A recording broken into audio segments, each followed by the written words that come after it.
ओम अज्ञानतिमिरन्धस्य ज्ञानाञ्जनशलाखया चक्षुरुन्मीलितं येन तस्मै श्रीगुरुवे नमः। नमो ओं विष्णुपादाय कृष्णप्रेष्ठाय भूतले श्रीमते भक्तिवेदान्तस्वामिनिति नामिने। नमस्ते सरस्वते देवे गौरवाणी प्रचारिणे निर्विशेष शून्यवादी पाश्चात्य देशतारिणे। जय श्री कृष्ण चैतन्य प्रभु नित्यानंद श्री अद्वैत गदाधर श्रीवासदि गौर भक्तवृंद। हरे कृष्णा कृष्ण कृष्णा हरे हरे, हरे राम राम राम हरे हरे। हरे कृष्ण। तो पिछली कथा से अब हम आगे प्रारंभ करेंगे। जब नारद मुनि ने ये संदेश प्रदान किया द्वारका में कि किस प्रकार कृष्ण के पुत्र सांबा और उनकी पत्नी लक्ष्मणा, उनको सांबा को वहाँ पर हस्तिनापुर में अनीतिपूर्वक बंदी बना लिया गया है और लक्ष्मणा को उनसे अलग रखा गया है। तो ये संदेश सुनने के बाद में द्वारकावासी के जो वरिष्ठ नेता थे वो अत्यंत क्रोधित हो गए और वो चाहते थे कि कैसे उनके ऊपर अब आक्रमण किया जाए और उसका बदला लिया जाए। सांबा को कैसे वहां से छुटकारा दिलाया जाए। लेकिन बलराम जी सोच रहे थे कि यदुवंश और कुरुवंश दोनों के अंदर में घनिष्ठ संबंध हैं और छोटी सी चीजों के द्वारा गलत फहमी नहीं होनी चाहिए। अगर ये सारा का सारा मसला समझौते के द्वारा सुलझा सकेंगे तो वो बेहतर है, फिर युद्ध करने की क्या जरूरत पड़ेगी। ऐसा सोचकर बलराम जी ने अपना रथ वहाँ पर मंगवाया और कुछ वरिष्ठ लोगों के साथ में, कुछ ब्राह्मणों के साथ में, कुछ पुजारियों के साथ में रथ के ऊपर सवार होकर के हस्तिनापुर की तरफ निकल पड़े। तो भागवत में कहा है, जब बलराम जी इस प्रकार से अपने रथ के ऊपर सवार होकर के जा रहे थे, ब्राह्मणों से भी घिरे हुए थे और वरिष्ठ द्वारका के जो नेता थे उनसे घिरे हुए थे, वो ऐसे प्रतीत हो रहे थे मानो चंद्रमा चारों तरफ सितारों से घिरा हो। तो इस प्रकार से भगवान बलराम जी हस्तिनापुर के पास पहुँचे। हस्तिनापुर की सीमा से पहले भगवान अंदर हस्तिनापुर में नहीं गए। वहाँ पर उन्होंने, वहाँ पर जो उद्यान गृह था वहाँ पर भगवान विश्राम करने लगे और भगवान ने उद्धव को भेजा हस्तिनापुर में ये सूचना देने के लिए कि बलराम जी वहाँ पर आए हैं। तो उद्धव जी ये सूचना लेकर के हस्तिनापुर में जाकर के भीष्म से मिलते हैं, द्रोणाचार्य से मिलते हैं, धृतराष्ट्र से मिलते हैं, दुर्योधन से मिलते हैं। तो उनसे जाकर के बताते हैं कि स्वयं भगवान बलराम जी द्वारका से यहाँ पर आए हैं। तो तुम क्या चाहते हो? क्या तुम युद्ध चाहते हो या फिर तुम समझौते के द्वारा ये भी, जो भी अभी ये प्रॉब्लम आई है, इसका तुम हल निष्कर्ष निकालना चाहते हो समझौते के द्वारा या फिर युद्ध के द्वारा? तो धृतराष्ट्र और दुर्योधन, उनको बड़ा हर्ष हुआ क्योंकि उन्हें ज्ञात था कि बलराम जी कुरुवंश की भलाई चाहते हैं और उनके शुभ चिंतक हैं। तो वो बड़े हर्षित थे कि वो जो भी अपनी तरफ से समझौता करेंगे, जो भी वो निर्णय लेंगे, वो सोच रहे थे वो कुरुवंश के हित के अंदर में होगा और हमारी तरफ का ही जो है वो कुछ ना कुछ जरूर निर्णय लेंगे, हमारे पासे में वो लेंगे। इस प्रकार से सोच करके वो बड़े खुश हो गए।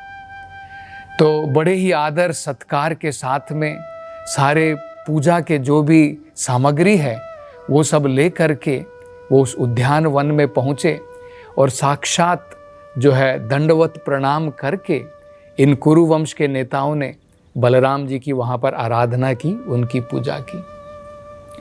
तो बलराम जी उससे काफ़ी संतुष्ट हुए और बलराम जी ने तब उनसे वहाँ पर बोलना प्रारंभ किया। बलराम जी ने कहा, हे कुरु के वरिष्ठ नेताओं, मैं यहाँ पर राजा उग्रसेन जो महावीर शूरवीर राजा हैं, मैं उनके संदेश के रूप में, एक दूत के रूप में यहाँ पर आया हूँ और मैं ये संदेश तुमको देना चाहता हूँ। और जो उन्होंने आदेश दिया है उस आदेश का पालन करने में तुम ज़्यादा देर मत करो, तुरंत इस आदेश का पालन करो। राजा उग्रसेन और द्वारका वासियों को यह ज्ञात हुआ है कि तुम वरिष्ठ नेताओं ने, तुम शूरवीरों ने, महारथियों ने अनीति पूर्वक सांबा को जो है तुमने कैद कर लिया है, उसको बंदी बनाया है, युद्ध में तुमने उसे अनीति पूर्वक हराया है। इसलिए द्वारकावासी तो चाहते थे कि यहां पर आक्रमण करें, लेकिन राजा उग्रसेन ने मेरे कहने पर यह संदेश भेजा है कि आप तुरंत सांबा और उनकी पत्नी लक्ष्मणा दोनों को छोड़ दें और मेरे सामने यहां पर लेकर के आए प्रत्यक्ष रूप से। तो जब दुर्योधन ने, धृतराष्ट्र ने, इन कुरु वंश के नेताओं ने जब देखा कि बलराम जी इस प्रकार से आदेश दे रहे हैं और उनके पलड़े की तरफ उन्होंने निर्णय नहीं लिया है, वो सोच रहे थे ये तो हमारे कुरु वंश के शुभ चिंतक हैं, बड़े खुशी के साथ में वो वहाँ पर आए थे कि हमारी तरफ निर्णय लेंगे। लेकिन जब उन्होंने देखा कि ये उल्टा हो गया है तो ये सारे के सारे नेतागण क्रोधित हो उठे और क्रोध में वो बलराम जी को अपशब्द कहने लगे।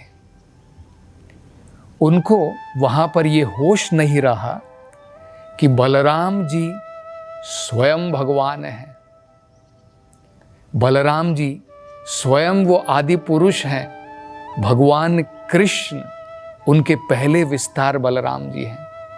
बलराम जी वो भगवान हैं जो सारे के सारे ब्रह्मांडों को अनंत शेष के रूप में अपने फणों के ऊपर सारे ब्रह्मांड उनके ऊपर टिके हुए हैं। तो उनको ये भी होश नहीं रहा कि वो किससे बात कर रहे हैं और किस प्रकार अपमानजनक बातें वो कह रहे हैं। तो क्रोध में आकर के सबसे पहले कुरु वंश के लोग कहते हैं वहां पर, अरे देखो कैसे घोर कलयुग आ गया है, कैसे घोर कलयुग आ गया है।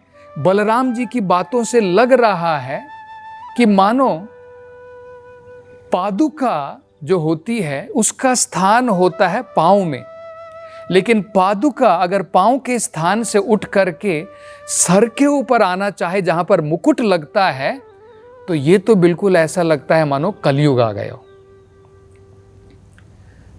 तो वो सोच रहे हैं यादव वंश के जो लोग हैं, यदुवंशी जो लोग हैं, वो पादुका के बराबर हैं, कुरु वंश के जो लोग हैं वो मुकुट के बराबर है। हम राजा हैं, वो हमारे दास हैं, वो हमारे सेवक हैं। तो इस प्रकार से गर्वित होकर के, क्योंकि कुरु वंश काफी बड़ा था, उनके पास में बहुत सारी अक्षौणी सेनाएं थी। ये हम आगे महाभारत के युद्ध में भी देखेंगे। दुर्योधन, धृतराष्ट्र ने किस प्रकार से भीष्म की जो है उनकी सहायता के द्वारा, द्रोणाचार्य की सहायता के द्वारा बहुत ही बड़ी सेना वहां पर एकत्र की थी महाभारत युद्ध के लिए।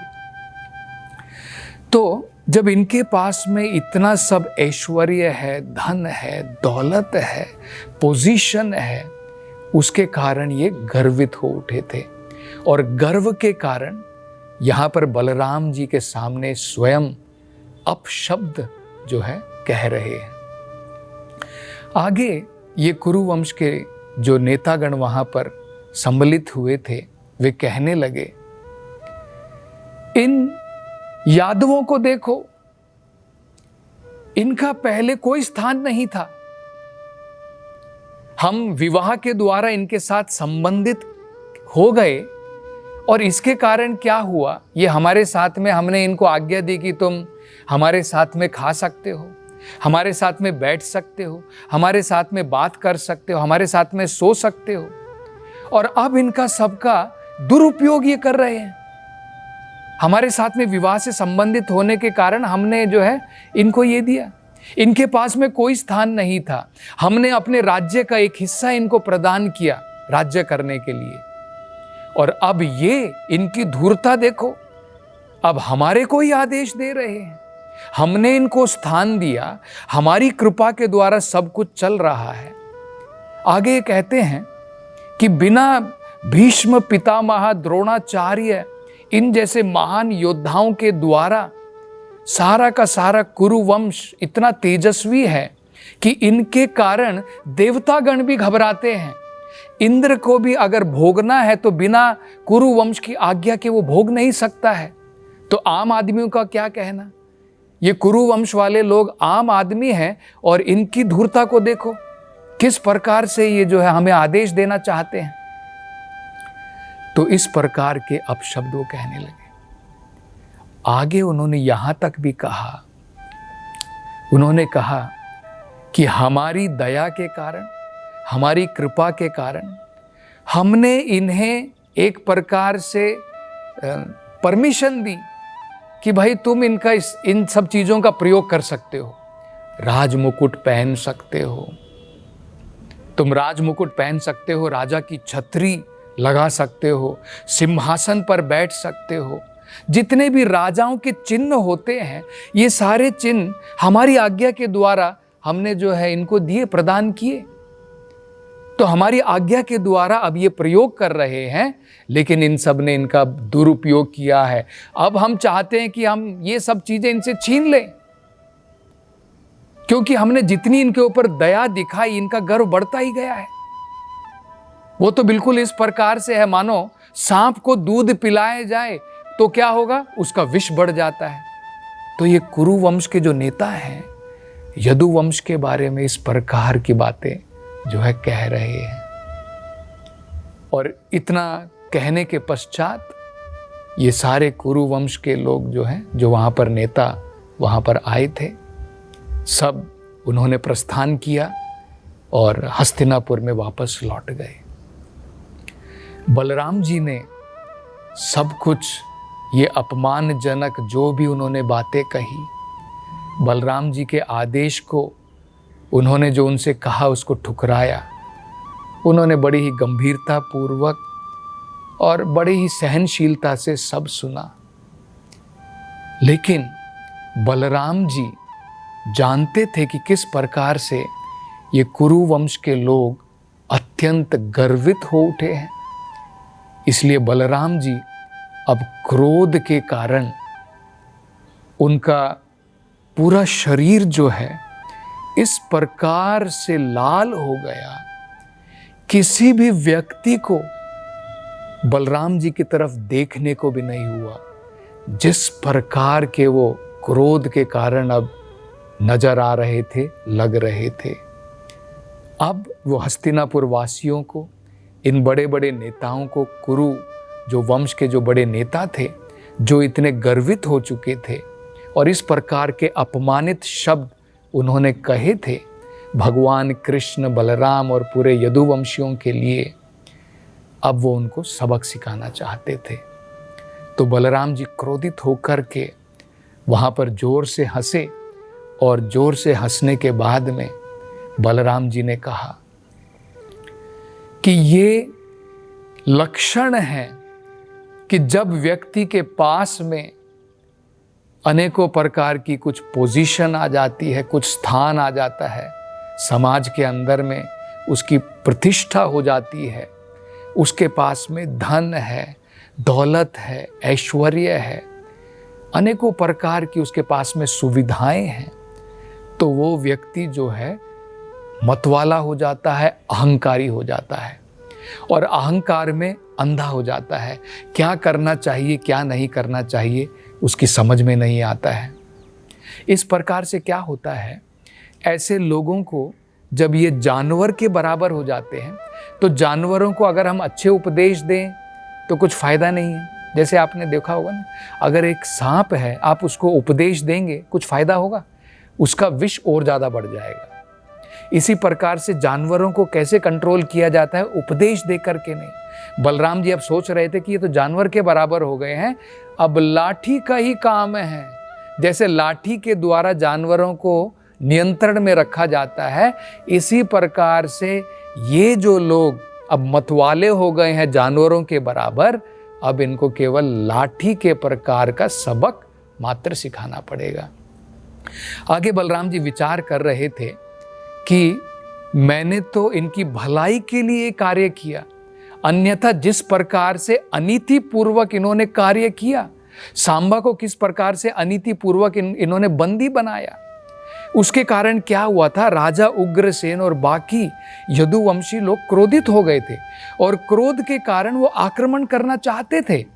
तो मैंने तो इनकी भलाई के लिए कि आक्रमण होकर के युद्ध होकर के इतना संहार क्यों हो, उसके कारण मैंने सोचा कि कुछ समझौता हो जाए, बेकार का युद्ध क्यों हो। लेकिन मैं तो इनकी भलाई के लिए आया और ऊपर से इनकी भलाई ना समझ करके इन्होंने इतने सारे अपशब्द इस प्रकार से भगवान कृष्ण के प्रति, यदुवंश के प्रति कहे, तो इनको तो सबक जरूर सिखाना पड़ेगा। ऐसा सोच करके अब बलराम जी इन हस्तिनापुर वासियों को, इन नेताओं को सुंदर सबक सिखाना चाहते हैं और इसकी चर्चा हम अगली कथा में करेंगे। हरे कृष्णा।